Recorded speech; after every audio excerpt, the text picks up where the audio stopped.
akkana jedha shitole har'a hirribarra yoon dammaqu fira bilbilli koo iyyeena barbaadaa jira sookoo anatti dubbate jecha qabu sookoo akkam bira dhaquuf mana goote bana bilbiltee beellamtee na waammatte mana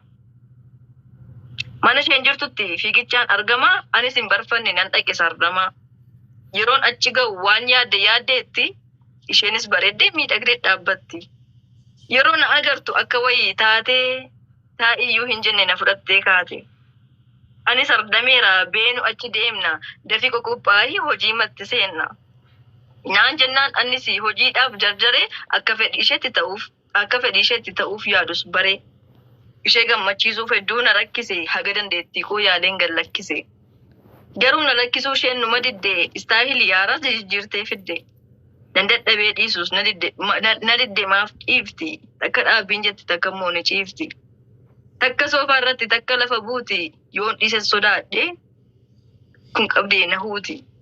Gurbaan heera cabsee jira.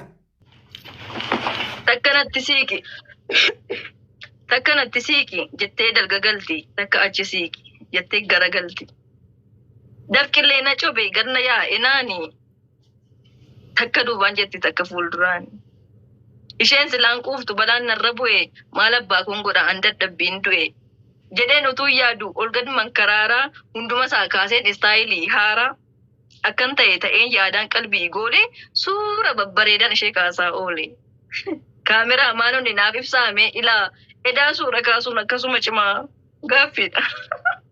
Sare adaba midee adabi akkame Mamado suura Mamado sana mitila nageeffadha. Dalagali wasiiki naachisiiki Akan duban dhaabadhu mormaan akkana jee hedduu jira yaa isin galte Eshi naasani taa'ee gammachuu qabaate jechuun maal jechuu kunoo gammachuu qaba jette. Isee jiru kan. hojii ta'e naa dollaa jiru akkamne sabaan mana miskiina mukaa safuu jecha jiranii masalatti bilginnaa seetanii tasgabbaa sun bilginnaa miti guys dhugun gorta'e yaa rabbi roobsotanii kennu gooftaan anu waan biraatti hin fudhe no amma kitaaba dubbisuu takka yoo isin jette waan biratti fudhattan kitaaba san waliin dubbisu Waaqayyoon jedhu namni keenya simmeetaa fi dhabeeta no waraabanii gaddisanii akka waraabne iskiriinaan qollafaa deemu waraabne iskiriinaan qollafaa deemu qollofitoo jedhe hin jedhu jeeraa ooleen galeen raajii ta'e akkuma koo durii yoon mana koo ga'u balbala koos banee yoon ol seenuuf ka'u amanuun dadhabe raajiidha yaafiraa waan ani hin eegintu siree koorra jira. Isheen siree koorraa afamtee mul'attu nan bare akka isheen qalbii kiyya hattu. Ishee argee kaanaan miirri koos takkaatti koottu narra bu'e waan jedhu fakkaatti. Gaafa itti siiqee ilaalus maaf dhiisti tasa gargar bantee dugdaan galtee ciisti. Anis gidduu galuuf maaltu wal dhiisare hamman uffata koo baasuttan jarjare. Life does not. Oh my God. Yommuun ishee ilaalu waan ishee ni addaata. Isheenis na arguuf jarjarte fakkaata. Dafee uffata koo baasee daddarbadhee dhaqeen takka baadhee ol fuudhee sammadhee. Ofirraan kaawwadhee gargar banees mana yommuun gidduu seenee eegalus waan sana. Oh my God.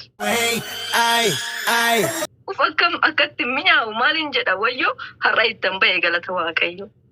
Miira namaa fuudhee nama gammachiisa. Akkuma aannanii dabbee namaa jiisa. Ani argeen beeku takkaa waan akkana ittiyyuu gidduu ishee bargaanfattee bana. Jedhee quufuyyuu hin dadhabe. Beessaa bahuun jibbe keessa buluu yaade garuu immoo dadhabbii hirribni nagaade. Boodarra dadhabnaan hirribni koos dhufe dubbisuu koo dhaabeen kitaabitti cufe. Boruun itti fufa jedheen itti dhiise kitaaba ajaa'ibaa fuula 70 irra gaheen dhiise. Lammatuu hin dhiisu jedheen galee waada kitaaba dubbisuu haa godhannu aadaa jedhu. Haa godhannu aadaa Faatee Maammadoo dhageessanii kitaaba kana. Uummata miskiina laala gidduun isee لا نومن كنا قرأت هاي ربنا سنت ما ديرو كتابنا كنا أسمع راني سمو كتاب أبدي كوبي بسيسا أولي سينا أبدي كوبي بسيسا أولي توجي أبرامي في سورة أميتين كم بري فمي إلي الانترناشنال هوتيلي أولي maal jechuu barbaadeen argitanii wanni kun kitaabadha. Hogguu gargar bantan adii argitan jechuudha. Argitanii namni keenya simmeetaawwii waan ta'eef haala kanaan nama hubachiisu yaallaadha malee bilginnaa miti. Namoonni as gubbaa waraabdanii gadhiistanii ilaalchan taa'e namaa kennisiistanii galatooma. Inumaayyuu bakka kitaabaa kutanii bakka hin taane gallakkisan. Duuba wanna kanaan godhu jedheen ture. Ibsaatiin nan kabajaa nan jaalladha. San ifa wanta ibsaan jedhu hin dhiisne. Paanti dha footoo ka'itiin uummaxxassi. Kan dhiirottis hin beeksisaa kan dubartis hin beeksisa paantii keessatti. Harma guddaa kanaa ta'e miira akkati jedhe. Waggaa deebituu irra itti barachuu kiyya baay'ee na gaddisiisaadha biyya akkanaa kana.